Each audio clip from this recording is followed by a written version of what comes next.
India പോലൊരു രാജ്യത്തിന് ആശയവിനിമയ രംഗത്തും ഭൗമനിരീക്ഷണത്തിനുമായി ബഹിരാകാശ പേടകങ്ങൾ വേണമെന്ന തിരിച്ചറിവിൽ നിന്നാണ് ISRO രൂപം കൊള്ളുന്നത്.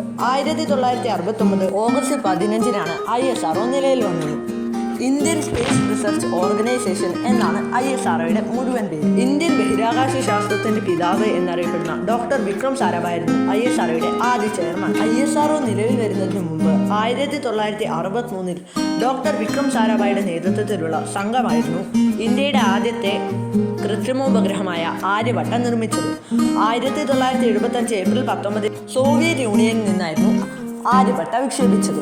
അതുപോലെ തന്നെയായിരുന്നു ഇന്ത്യയുടെ ആദ്യത്തെ ഭൗമനിരീക്ഷണ ഉപഗ്രഹമായ ഭാസ്കര 1 1979 ജൂൺ 7 ഇന്ത്യക്ക് പുറത്തു നിന്നാണ് വിക്ഷേപിച്ചത്. ഇതിനുശേഷമായിരുന്നു ഇന്ത്യയിൽ ഉപഗ്രഹ വിക്ഷേപണ കേന്ദ്രമായ ശ്രീഹരിക്കോട്ട ആന്ധ്രാപ്രദേശിലെ നെല്ലൂർ ജില്ലയിൽ നിലയിൽ വന്നത്. ശ്രീഹരിക്കോട്ടയിലെ ഉപഗ്രഹ വിക്ഷേപണ കേന്ദ്രത്തിന്റെ പേര് സതീഷ് ധവാൻ സ്പേസ് സെന്റർ എന്നാണ്. ഇന്ത്യയിൽ നിന്ന് വിക്ഷേപിച്ച ആദ്യത്തെ ഉപഗ്രഹമായ രോഹിണി 1 ഇവിടെ നിന്നാണ് വിക്ഷേപിച്ചത്. ശ്രീഹരിക്കോട്ട നിലയിൽ വരുന്നതിന് മുമ്പ് ഇന്ത്യയിൽ നിലയിൽ വന്ന റോക്കറ്റ് വിക്ഷേപണ കേന്ദ്രമാണ് തുമ്പ സ്ഥിതി ചെയ്യുന്നത് തിരുവനന്തപുരം ജില്ലയിലാണ്. മുംബൈയിലെ റോക്കറ്റ് വിക്ഷേപണ കേന്ദ്രത്തിന്റെ പേര് വിക്രം സാരാഭായ് സ്പേസ് സെന്റർ എന്നാണ്.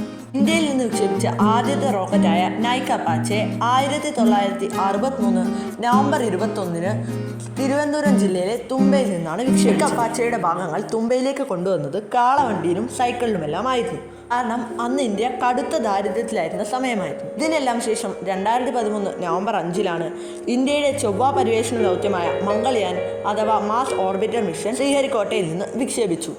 2014 സെപ്റ്റംബർ 24-ന് മംഗൾയാന് ചൊവ്വയുടെ ഭ്രമണപഥത്തിലെത്താനും കഴിഞ്ഞു. മംഗൾയാൻ ദൗത്യത്തിലൂടെ ചൊവ്വയിലെ മീഥേൻ സാന്നിധ്യത്തിൻ്റെ അളവ് പഠിക്കാനായിരുന്നു ISROയുടെ ലക്ഷ്യം. മലയാളിയായ K രാധാകൃഷ്ണനായിരുന്നു അപ്പോഴത്തെ ISRO ചെയർമാൻ. 2008-ലാണ് ഇന്ത്യൻ ചാന്ദ്ര പര്യവേഷണ ദൗത്യത്തിന് തുടക്കം കുറിച്ചത്. ഈ ദൗത്യത്തിലെ ഒന്നാമത്തെ ദൗത്യമായിരുന്നു ചാന്ദ്രയാൻ 1. ചന്ദ്രനിലെ ജല സാന്നിധ്യത്തെക്കുറിച്ച് പഠിക്കുക എന്നതായിരുന്നു ചാന്ദ്രയാൻ 1-ന്റെ ലക്ഷ്യം.